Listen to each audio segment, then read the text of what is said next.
ડરો મત અને ડરાવો મત.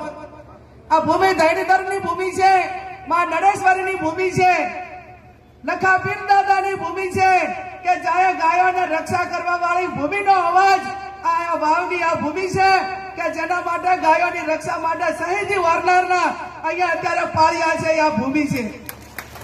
અને જયારે બેન અને દીકરીની વાત આવે બાપુ, ત્યારે સૌ પ્રથમ મેં મામેરું 2017 વાવની જનતા પાસે માંગ્યું હતું.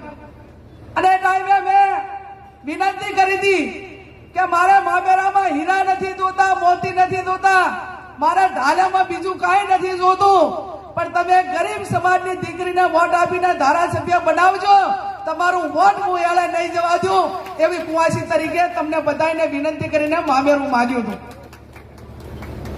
2017 તમે મારું મામેરું ભર્યું. રાજકીય ઘણા ઉથલ પાથલ થયા. બધા મીડિયા વાળા, ભારતીય જનતા પાર્ટી વાળા એ બધાએ વગોડા ચાલુ રાખ્યા કે ગેનીબેન તો રાજીનામું આપશે.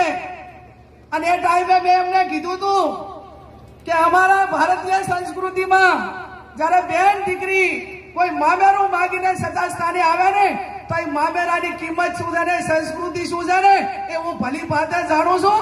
હું જિંદગી ભર મારા વાવ વિધાનસભાના મતદારોનો ક્યારે વેપાર ના થાય. હું કોંગ્રેસનો ઝંડો લઈને, તિરંગો લઈને મારી અંતિમ વિધિ થાય ત્યાં સુધી હું કોંગ્રેસની અંદર રહેવાની છું. તમારે એમાં કોઈ ચિંતા કરવાની જરૂર નથી. ત્યારે પ્રજાને ભરોસો બેહવો જોઈએ. એનું વોટ આપ્યું છે, એનો વેપાર ના થાય, એને નેચું ના જોવું પડે.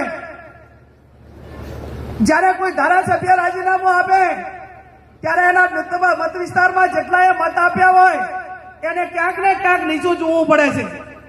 ત્યારે હર હંમેશા તમે મને મોટી કરી છે, અને જો ઉથલ પાથલ કર્યું હોત અને વ્યક્તિગત માટે કરીને કદાચ કઈ આઘા પાછું કર્યું હોત તો અત્યારે આજે આ માવડી મંડળ તમે બધા મામેરાની માતર ખાવા આવ્યા છો ને, એ મામેરાની માતર ખાવા તો ના આવો, પણ એમ જ કે બેન તો વેચાઈ ગયા હતા, એમને અહીંયા કદી એમનું મોટું ના જોવાય.